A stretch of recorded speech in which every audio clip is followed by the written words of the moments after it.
Daf Yomi, Tractate Bava Batra, page 6, A, top of the page, with the words Odilma. Bava Batra 6A, part 1. Or perhaps, where there is a presumption against the person's claim, we do not say that the borrower can claim, why would I lie? Mali l'shakir. The Gemara suggests coming here a proof from the Mishnah if, after the wall was built, one of the neighbors claims he alone constructed it, and the other did not participate in its building, the latter is nevertheless presumed to have given his share of the money, unless the claimant brings proof that the other did not give his share.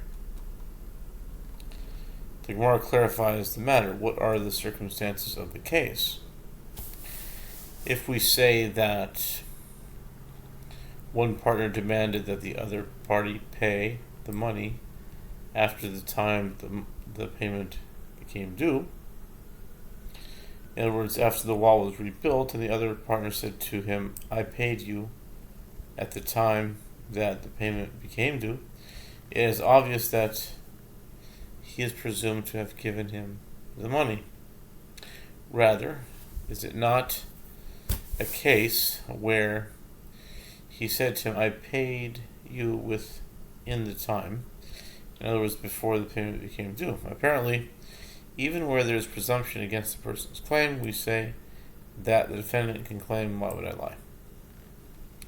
The Gemara rejects this proof. Here it is different, because the time to pay is upon the completion of each and every row. Therefore, it is as if he said, I paid you at the time that the payment became due. Tashimaha. The Gemara suggests, coming here, another proof from the continuation of the Mishnah.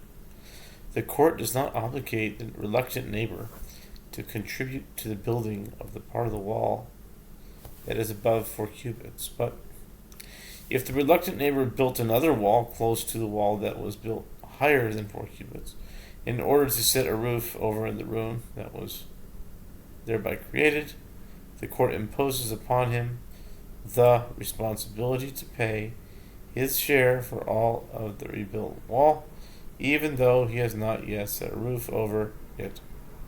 If the builder of the first wall later claims that he did not receive payment from his neighbor, the neighbor is presumed not to have given his share of the money, unless he brings proof that he did in fact give money for the building of the wall.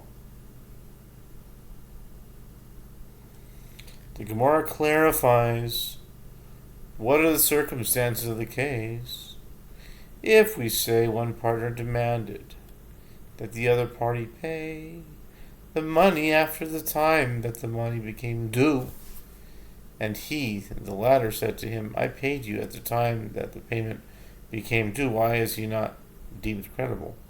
Rather, is it not that he said, I paid you within the time before the payment became due? And with regard to this case, the Mishnah states that he is not deemed credible.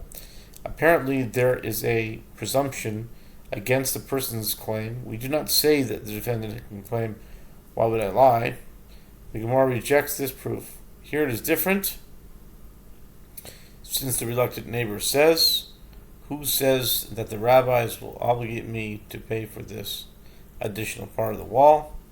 In such a case, he certainly does not pay before the payment becomes due. The Mishnah does not provide a proof one way or the other. And I think the rest we will keep for part 2. Okay. This is part 2. Yeah.